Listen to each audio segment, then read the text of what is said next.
بسم اللہ الرحمن الرحیم۔ حضرت محمد صلی اللہ علیہ وآلہ وسلم نے فرمایا کہ ایسے 5 گناہ جو رزق کو ختم کر دیتے ہیں، کیا ان میں سے کوئی بھی ایک آپ کے گھر میں تو نہیں؟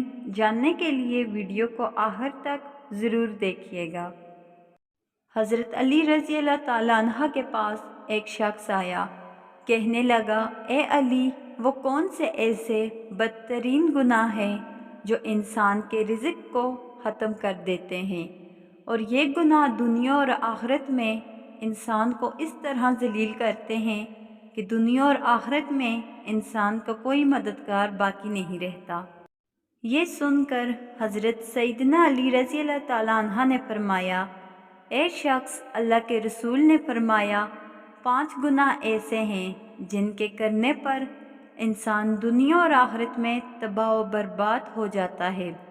5 گناہ ایسے خطرناک گناہ ہیں جن گناہوں کے کرنے پر انسان دنیا میں بے سکون رہ جاتا ہے، اس کے سکون کا جنازہ نکل جاتا ہے اور دکھ عروج پر آ جاتے ہیں۔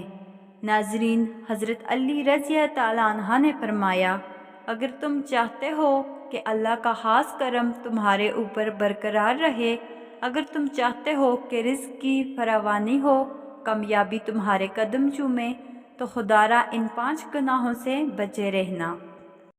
یہ خطرناک 5 گناہ کبھی نہ کرنا۔ پوچھا گیا، حضرت وہ 5 گناہ کون سے ہیں؟ حضرت علی نے فرمایا، جناب، پہلا گناہ سود کھانا ہے، سود کا کاروبار کرنا۔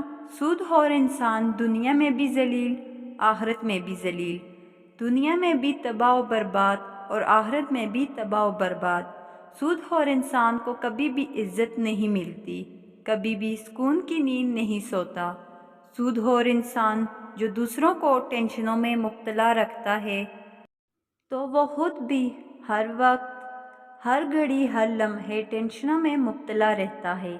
طرح طرح کی پریشانیاں اسے گھیر لیتی ہیں، طرح طرح کی مصیبتیں اسے گھیر لیتی ہیں۔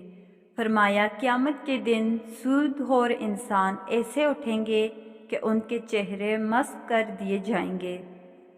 ایک دفعہ ایک سود خور انسان سیڑھی سے نیچے گرا، منہ کے بل زمین پر گرا، وہیں مر گیا۔ بیٹا کئی روز تک باپ کا غم مناتا رہا۔ ایک رات بیٹے نے باپ کو خواب میں دیکھا، دیکھ کر پوچھا، ابا تیرے ساتھ کیا معاملہ ہوا؟ سود خور ابا نے کہا، نہ پوچھ بیٹے، سیڑھی سے نیچے گرا تھا، بجائے زمین پر آنے کے میں سیدھا جہنم میں ہی چلا گیا۔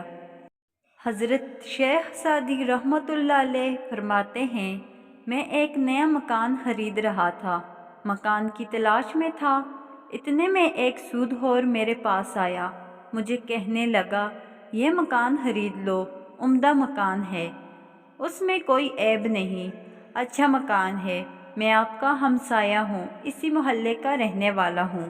سود خور انسان مجھے کہنے لگا کہ میں آپ کا ہمسایہ بن جاؤں گا، یہ مکان بڑا ہی عمدہ مکان ہے، اس میں کوئی عیب نہیں ہے۔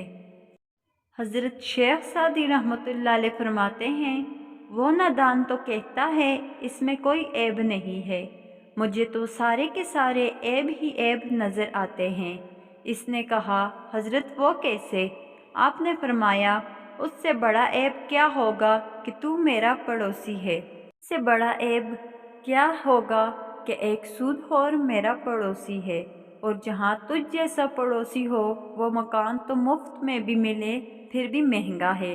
ناظرین، اگر دنیا اور آخرت میں عزت چاہتے ہو، اگر دنیا اور آخرت میں اعلیٰ مقام چاہتے ہو، اگر تم چاہتے ہو رزق کی فراوانی ہو، تو سود کبھی نہ کھانا، سود کا کاروبار بھی کبھی نہ کرنا۔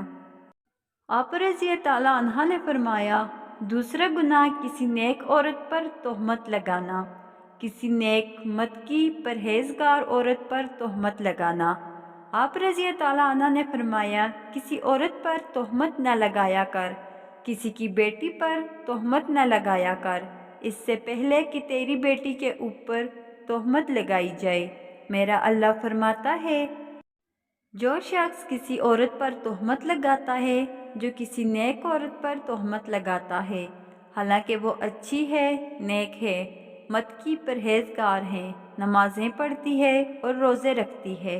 جو شخص اچھی عورت پر تہمت لگاتا ہے وہ دنیا اور آخرت میں ذلیل و خوار ہو جاتا ہے۔ وہ بوڑھا باپ جو اپنی بوڑھی کمر پہ بوریاں لاد لاد کے دن رات محنت مزدوری کرتا رہا، دن رات اوور ٹائم لگا کے محنت مزدوری کر کے بوڑھی کمر پہ بوریاں لاد لاد کے اس نے اپنی بیٹی کو جوان کیا، بیٹی کو پڑھایا لکھایا۔ آج جب اس کی بیٹی جوان ہوئی تو محلے کے نوجوانوں نے اس کی غریب بیٹی کو قبول ہی نہ کیا، تہمت لگا کے اسے ٹھکرا دیا، شادی کرنا گوارا نہ کیا، اس لیے کہ ان کے پاس جہیز نہیں ہے۔ ایک تو تم نے نکاح نہیں کیا، دوسرے اس پر تہمت تو نہ لگاؤ۔ فرمایا اگر تم چاہتے ہو کہ دنیا اور آخرت میں تمہیں عزت ملے، مقام ملے، خوشحالی ملے تو کسی نیک عورت پر تہمت نہ لگانا۔ تیسرا گناہ کسی کا مال ہڑپ کر جانا، خاص طور پر یتیموں کا مال ہڑپ کر جانا۔ چوتھا گناہ اللہ کی ذات کے ساتھ کسی کو شریک ٹھہرانا، اللہ کے ساتھ کسی کو شریک سمجھنا۔ یہ ایک ایسا گناہ ہے، یہ اتنا بڑا گناہ ہے کہ اللہ تعالیٰ چاہے تو ہر گناہ معاف کر دے گا، چھوٹے بڑے گناہ معاف کر دے گا، مگر یہ شرک والا گناہ اتنا بڑا گناہ ہے کہ اللہ تعالیٰ کسی کو معاف نہیں کرے۔ حضرت سیدنا علی رضی اللہ عنہ نے فرمایا، پانچواں خطرناک گناہ ہے۔ ناظرین دل کے کانوں سے سنیے گا۔ پانچواں گناہ کسی کے اوپر جادو کرنا۔ جادوگر شخص کے گھر کا کھانا حرام، اس کے گھر کی ہر چیز حرام۔ جو شخص کسی کے اوپر جادو کرتا ہے، جو شخص کسی کو رسوا کرنے کے لیے اس پر جادو کرتا ہے، تکلیف ہے کیسی چیز ہے، یہ گھومتی ہوئی پھر پھراتی ہوئی آخر کار اس بندے تک آ پہنچتی ہے جہاں سے یہ گئی تھی۔ جادوگر انسان یوں سمجھے کہ وہ دائرہ اسلام سے نکل گیا ہے۔ خدارا یہ خطرناک گناہ کبھی نہ کرنا۔ فرمایا یہ 5 گناہ ایسے ہیں جن کے کرنے پر اللہ تعالیٰ سخت ناراض ہوتا ہے۔ ناظرین اگر تم چاہتے ہو کہ اللہ کا کرم تمہارے اوپر برقرار رہے، اللہ کا خاص کرم تمہارے اوپر ہر وقت برقرار رہے تو یہ 5 گناہ کبھی نہ کرنا، اور ان 5 گناہوں سے پرہیز کرنا، بچے رہنا۔ انشاءاللہ تمہیں دنیا میں عزت بھی ملے گی، مقام بھی ملے گا، تمہیں دنیا میں مرتبہ بھی ملے گا، تم دنیا میں کامیاب بھی ہو جاؤ گے، رزق کی فراوانی ہوگی، خوشحالی ہوگی، کامیابی تمہارے قدم چومے گی۔